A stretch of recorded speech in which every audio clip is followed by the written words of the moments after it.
আজকের মজাদার ব্লগ নিয়ে তোমাদের সামনে চলে এসলাম আবার একটা নতুন ব্লগ নিয়ে।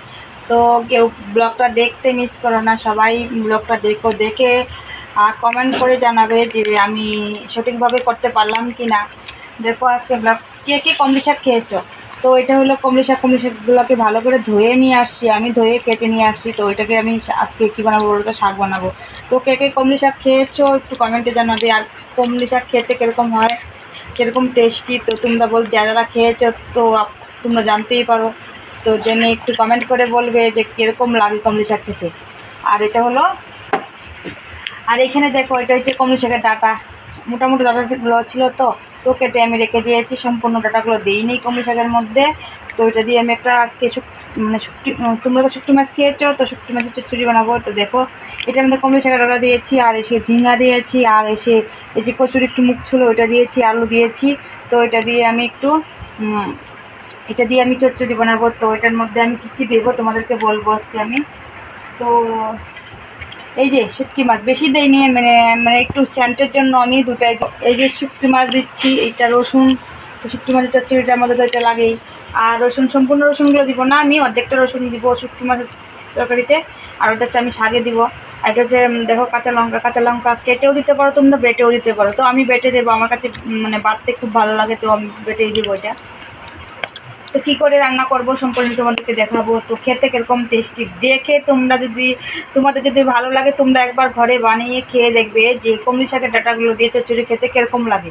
তো তো আমিও আজকে বানাবো কমলি শাকের ডাঁটাগুলোর চচ্চড়ি। তো খেতে কীরকম টেস্টি তোমরা একবার বলবে যে খেতে কীরকম লাগে। তোমরা একবার ট্রাই করে দেখবে খেতে কীরকম, খেতে ভালো লাগবে। একটা কমেন্ট তো করতে ভুলো না, একটা কমেন্ট করো, আর একটু ভিডিওটা শেয়ার করে দিও, আর লাইক জরুর তোমরা করো। এই যে আমি ভাত বসিয়ে দিয়েছি, দুপুরে রান্না তো বুঝতে পারি, দুপুরেও না সকালেও না, এরকম টাইমে মানে আমি ভিডিওটা বানাচ্ছি। তো আমরা দুপুরে সকালে একসাথেই বানাই, আমরা বারে দুপুরে রান্না করি না। তো সকাল যেটা দুপুরে হয়ে যায় এটা। তো এখন এখানে ভাত বসিয়ে দিচ্ছি, যে এখানে আমি কমলি শাক বানাবো। তো আমি যে রসুনগুলো একটু ছেঁচে নিয়ে আসবো, এসে এটা সোমবার লাগাবো। দেখো কড়াই বসিয়ে দিয়েছি, কড়াই গরম হচ্ছে, তো রসুনগুলো দিয়ে দিব। কাটলে একটু খারাপ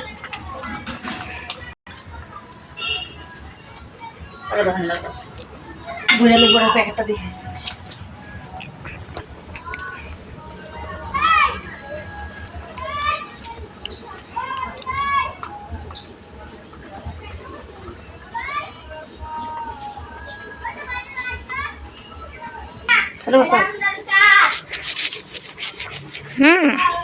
আমি তো এই তেলটা খাই, তো তোমরা কোন তেলটা খাও কমেন্টে একটু জানাবো। যে এটা আমি সয়াবিন অয়েল, তো খুব খেতে দারুণ টেস্টি, আমি এই তেলটাই ব্যবহার করি। তো তোমরা কোনটা খাও দেখে একটু বলো।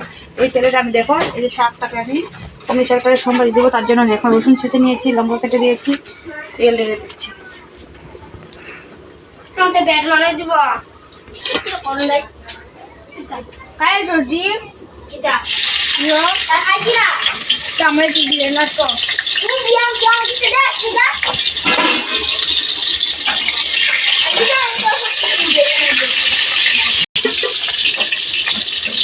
যে লঙ্কাগুলো কেটে ধুয়ে নিয়েছি, যে লঙ্কাগুলো ঢেলে দিলাম।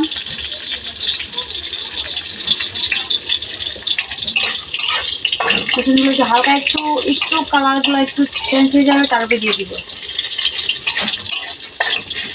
একটু লাচি হয়ে যাবে কালারটা,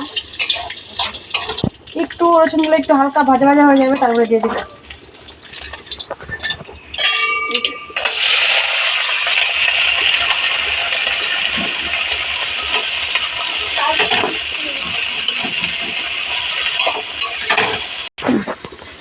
এই একটু নমক দিয়ে দিচ্ছি,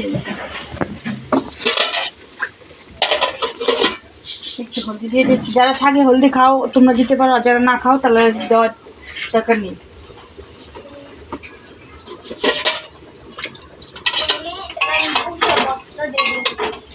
এই যে ঢেকে রাখলাম, ভেবে একটু লাড়াচাড়া করে হয়ে যাবে।